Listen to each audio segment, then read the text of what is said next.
Hi, I'm here with Gina of Malama Massage. I'm super excited for her to share with you today about all that she offers, especially Okay. as things are changing in the world of COVID.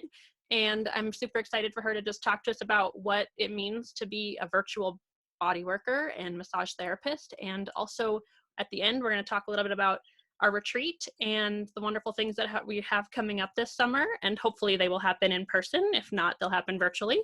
So we'll just kind of go with it. And I'm excited for us to talk about what Gina offers. So hi, Gina. Go ahead and tell us a little bit about what Hi, you how are do. you? Good. Yes, sure. So at my studio, what I do is largely helping out women who are in their childbirthing age and postpartum. I do see all types of people and different demographics. However, for the past several years, probably about a decade or so, I've been focusing on the care, self-care, and support for pregnant women, women who are trying to become pregnant through their pregnancy, just creating some type of a maintenance program through massage and self-care techniques. And then postpartum is a whole different world. So it's really about maintaining the support, which tends to drop off a little bit. Yeah. So that's what I'm doing right now.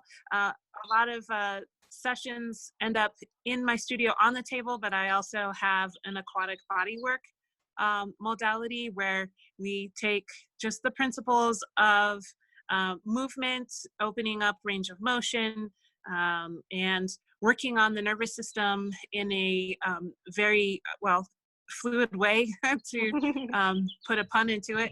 And it's actually a very pleasant experience, and it's not so much like work or body work. It's really expanding and exploratory. So Oh, very cool.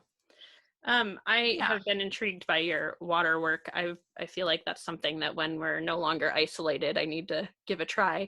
That's wonderful. So how long have you been working as a massage therapist and body worker? So this September will be year 20. Woo! And so, Yay. yeah, I've been doing it for a long time. And it's evolving. And I get to put more tools in my bag, and I really get to enjoy it. My latest, modality that I'm adding into what I offer is visceral manipulation, and so that has to do with working with the organs within the rib cage, and then of course the abdominal area, which is really what I end up addressing postnatal, just working on the function and the positioning of those organs. A lot gets shifted around.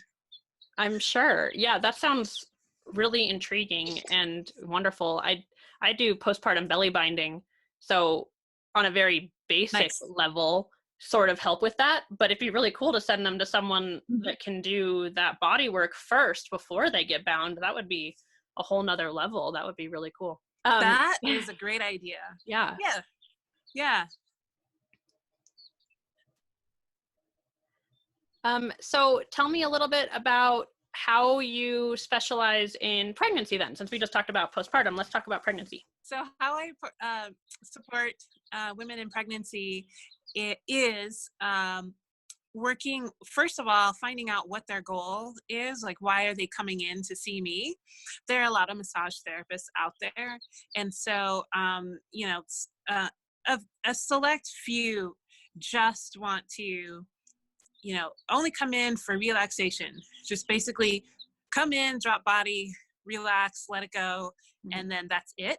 However, word is that people have learned that I do tend to have some self-care techniques and some structural balancing techniques that are helpful for enduring pregnancy. So support for my pregnant clients, very few just come in just to have a relaxation, although that's just a beautiful work. And it's great to be able to, drop in and drop body and be supported and have your women want to find out how to maintain the feeling that they have after they have a massage. And so that's where self-care education comes in.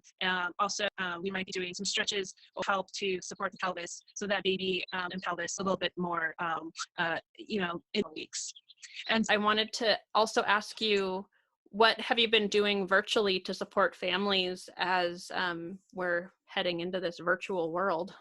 so for now, I'm not able to see offering. I usually, set about a half hour or so. What people are doing is emailing me what's happening for them, just so that I can kind of get an idea first. And honestly, I think right now, because of the isolation, people actually want somebody to kind of be a sounding board anyway. So it's interesting that there's that support there too. But we end up having a face-to-face video chat like we are here. And then I start walking through them specific stretches and massage techniques that they can do for themselves. So it might involve props or just their own hands, and it's like reminding them, because they're already my clients, I'm reminding them like what is their best approach for how to release the tensions that they are having. So right now, I had a great conversation yesterday where this client of mine was talking about how how much is enough and expectations, and got to move through it fast. And I made the point, it's like, well, that's not how you express on the table. So when you're on the table and I'm working with you, I have to listen and wait, listening and waiting for the openness and the release to happen. And so this is where people are actually getting tools to really like learn to listen to themselves, rather than have it be some kind of magic that happens on the table, where they're really understanding, oh, well, when I'm on the table, it takes, such and such time, but really, I'm asking them to breathe. So they get to breathe when they're having the virtual session while holding a point or a stretch. And the feedback is immediate. So we're doing this of the technique, or is that hold actually targeting the issue? And if not, we just kind of go from there. But it's really enjoyable for me, because I'm such an anatomy geek, and I get to figure out where it's hurting, and unless they really want to know what muscle it is or exactly why things are happening, they can ask those questions. So it could be very, very simple, where I tell them, stretch here and push there, and wait and breathe. And then, usually, that's it for them, and they're happy. But my goal is to give them 3 to 4 techniques that they can practice and do at least once a day. Twice a day is great. And then they can always, touch base again with me. Then it becomes this whole new discovery. And then they have these new tools that they have, for themselves. Sounds like a great way to really bridge the gap between isolation and muscle support and social support and all of that. So that's wonderful. So last summer, we had our first Essentials retreat, and you were one of our awesome massage therapists that got to be there, and it was so much fun, and I loved having you and the work that you did in our little massage room that we set up. And it was so nice and relaxing, and the feedback that we got was just wonderful. And this year, we kind of decided to mix things up a little bit so that people could really get that one-on-one attention with you a little bit better. So we are splitting up our massage therapists, because we had 2 of you. And so we're having one of you that's going to sell extra sessions on the side during the retreat.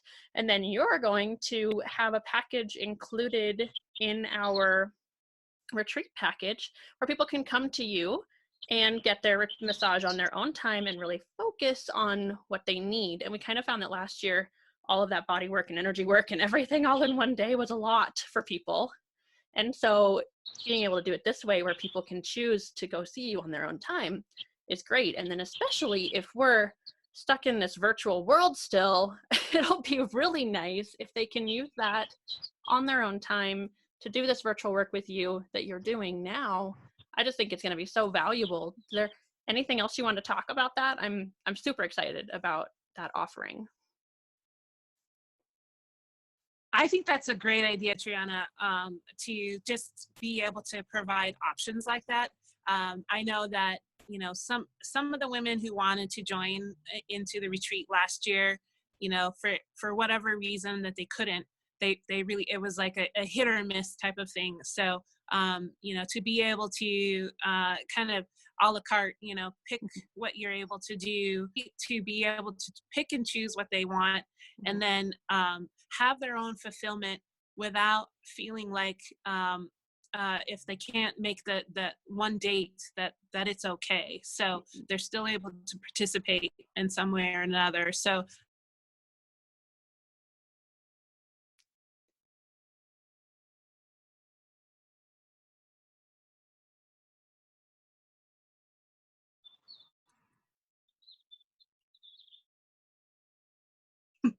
We almost made it all the way through that without it cutting out again.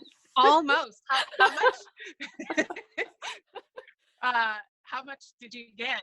I just got you up to so, and then you cut out after that. But I think I pretty much got everything. Well, I believe my last statement was I like that flexibility a lot. That really opens the door for more people, more women who want to participate. Yeah, definitely.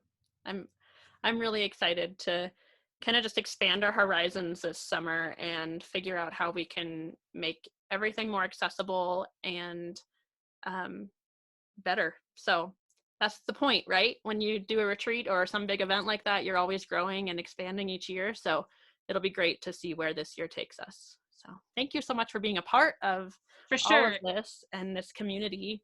And we just appreciate you. So thank you. Very good. Yeah, I just wanted to say one more point was that, you know, that I appreciate your mutability and flexibility of your retreat ideas. And I think that's just so like a mother, you know, should be and is. We get to change how you know life is presenting itself, and you know no one way is the way. With children we're always shifting and you know trying whatever comes to us. So I like that idea of fluidity for this retreat, and I think because of that I think it's going to be very successful. Yay. Thank you so much. That was wonderful. And I so appreciate your words and your work. And I can't wait to see where this takes us. Have a wonderful day, and we'll talk later.